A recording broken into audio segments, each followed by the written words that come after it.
Ang pagtutuli ay tanda ng kasunduan. 17 Kabanata. Nang 99 na taong gulang si Abram, nagpakita sa kanya ang Panginoon at sinabi, "Ako ang Diyos na makapangyarihan. Palagi kang maging matapat sa akin at mamuhay ng matuwid. Tutuparin ko ang kasunduan ko sa iyo.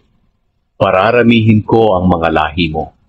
Nang marinig ito ni Abram, nagpatira pa siya bilang paggalang sa Diyos. Sinabi ng Diyos sa kanya, "Saganang akin, ito ang kasunduan ko sa iyo. Magiging ama ka ng maraming bansa. Mula ngayon, hindi na Abram ang itatawag sa iyo, kundi Abraham, dahil gagawin kitang ama ng maraming bansa. Pararamihin ko ang mga lahi mo, at magtatayo sila ng mga bansa, at ang iba sa kanila ay magiging hari. Tutuparin ko ang kasunduan ko sa iyo, at sa mga lahi mo sa susunod mo pang mga henerasyon, na patuloy akong magiging Diyos ninyo. Ang kasunduang ito ay magpapatuloy magpakailanman. Mga dayuhan lamang kayo ngayon sa lupain ng Kanaan, pero ibibigay ko ang buong lupain ito sa iyo at sa mga lahi mo. Magiging inyo na ito magpakailanman, at patuloy akong magiging Diyos ninyo." Sinabi pa niya kay Abraham, "Ingatan mo ang kasunduan nating ito, at ganoon din ang dapat gawin ng mga lahi mo sa susunod pang mga henerasyon. At tungkol sa kasunduang ito, dapat ninyong tuliin ang lahat ng lalaki. Ito ang magiging palatandaan ng kasunduan ko sa inyo. Mula ngayon hanggang sa susunod pang mga henerasyon, ang lahat ng lalaking ipapanganak ay dapat tuliin pagsapit ng 8 araw mula ng isilang ito. Tuliin din ninyo ang mga aliping lalaki na isinilang sa tahanan ninyo, at pati ang mga aliping binili ninyo sa mga taga-ibang lugar.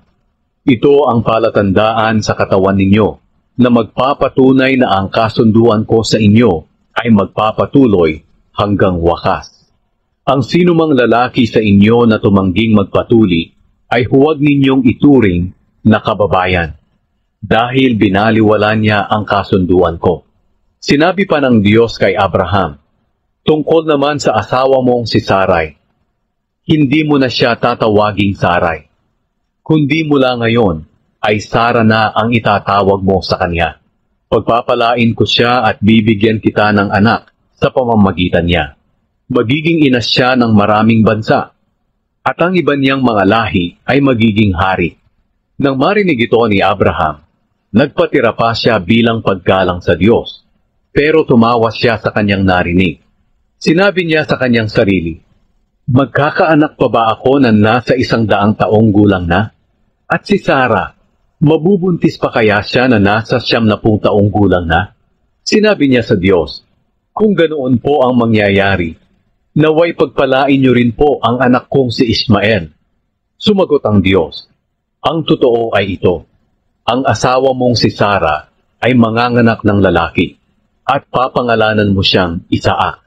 Sa kanya ko ipagpapatuloy ang kasunduan ko sa iyo, at magpapatuloy ang kasunduang ito sa mga lahi niya magpakailanman. Tungkol naman kay Ismael, narinig ko ang kahilingan mo para sa kanya. Pagpapalain ko siya at bibigyan ng maraming lahi. Magiging ama siya ng 12 pinuno, at ang mga lahi niya ay magiging mga tanyag na tao. Kaya lang, ang kasunduan ko sa iyo ay tutuparin ko lang kay Isaac at sa mga lahi niya. Ipapanganak ni Sara si Isaac sa ganito ring panahon, sa susunod na taon." Umalis ang Diyos pagkatapos niyang sabihin kay Abraham ang mga ito. Sa mismong araw na iyon, tinupad ni Abraham ang iniutos sa kanya ng Diyos. Tinuli niya ang anak niyang si Ismael at ang lahat ng lalaki sa kanyang sambahayan. Ang mga aliping isinilang sa tahanan niya, at ang mga aliping binili niya. Si Abraham ay 99 na taong gulang nang tuliin siya, at si Ismael naman ay 13 taong gulang na. Sa mismong araw na iyon na nag-utos ang Diyos na ang lahat ng lalaki ay dapat tuliin, nagpatuli si Abraham at si Ismael, pati ang lahat ng alipin ni Abraham na isinilang sa sambahayan niya, at ang mga alipin na binili niya sa mga taga-ibang lugar.